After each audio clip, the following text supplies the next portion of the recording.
नमस्कार मंडळी. स्टार प्रवाह वाहिनीवरील लग्नानंतर होईलच प्रेम ही मालिका लोकप्रिय मालिकांपैकी एक आहे. या मालिकेत जीवा नंदिनी आणि पार्थ काव्याची जोडी प्रेक्षकांची मनं जिंकण्यात यशस्वी ठरली. सध्या मालिकेत नंदिनी आणि काव्या गरोदर असल्याचं पाहायला मिळते. त्यामुळे देशमुखांच्या घरात आनंदाचं वातावरण आहे. मात्र त्यांचा हा आनंद वसू आत्याला काही बघवत नाही. काव्य आणि नंदिनीला त्रास देण्यासाठी वसू आत्या सतत काही ना काही प्लॅन करत असते. त्यात आता मालिकेत मोठा ट्विस्ट पाहायला मिळणार आहे.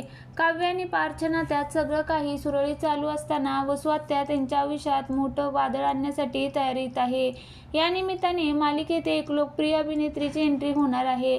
लग्नानंतर होईल प्रेम या मालिकेत मृणाल दुसानीस नंदिनीची भूमिका साकारली असून विवेकनं जीवाची भूमिका साकारली आहे. त्याचबरोबर विजयनं पार्थची तर ज्ञानदानं काव्याची भूमिका साकारली आहे. त्यात आता या मल्टीस्टार मालिकेत एका नव्या अभिनेत्रीची एंट्री झाली आहे. ही अभिनेत्री दुसरी तिसरी कोणी नसून शमा देशपांडे आहे. अभिनेत्री शमा देशपांडेने सोशल मीडियावर खास पोस्ट शेअर करत याबाबत माहिती दिली. लग्नानंतर होईलच प्रेम या मालिकेत ती दिव्या नावाच्या भूमिकेत पाहायला मिळणार आहे.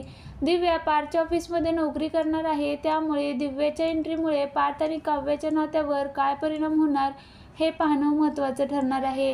अभिनेत्री शमा देशपांडेच्या कामाबद्दल बोलायचं झालं तर तिने आजवर बऱ्याच मालिकांमध्ये काम केलं आहे. स्टार प्रवाहाच्या उदय उदय मालिकेत देखील ती झळकली होती. याशिवाय इंद्रायणी मालिकेत देखील तिने महत्त्वपूर्ण भूमिका साकारली होती.